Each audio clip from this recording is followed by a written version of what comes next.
మీరు ఎక్కడైనా పనిచేసినప్పుడు మీకు రావాల్సిన జీతం, మీకు ఇవ్వాల్సిన కూలి, మీకు రావాల్సిన ప్రతిఫలం రాకుండా ఎవరైనా దోచుకున్నారా? అది మీ కష్టార్జితం, అది మీకు చెందిన ఆస్తి, అది మీ పిత్రార్జితం.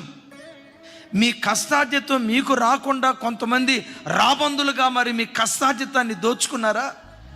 ఏమి చేయలేని నిస్సహాయ స్థితిలో వెదవరాలనయ్యా, పోలీస్ స్టేషన్కి ఏమని తిరిగేది, భర్త లేదన్నయ్యా, నా ప్రక్క నిలవబడి మాట్లాడే మగదిక్కు నాకు లేదయ్యా, నా కష్టార్జితాన్ని నా బంధువులు దోచేసుకున్నారు, నాకు రావాల్సిన ఆస్తిని నా చుట్టాలు దోచేసుకున్నారని ఒకవేళ అచేతన స్థితిలో ఈరోజు ఈ ఆరాధనకు వచ్చేవేమో, ఇశ్రాయేలీయుల మీదకి దిగి వచ్చిన దేవుని కటాక్షం యేసు నామం పేరిట ఈ దినం నీ మీదకు దిగివచ్చునుగాక.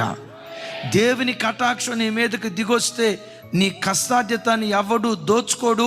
ఒకవేళ దోచుకున్నట్లుగా కనపడుతున్న ఆ దోచుకున్న ప్రతి విధమైన కష్టార్జితం చక్రవడ్డీ, బారు వడ్డీతో సహా ఒకానొక రోజు నీ ఒడిలో దేవుడు వేయటం ప్రారంభిస్తాడు. అంటే దేవుని కటాక్షం మన మీదకు దిగొచ్చినప్పుడు మన కష్టార్జితం అన్యాక్రాంతం కాదు.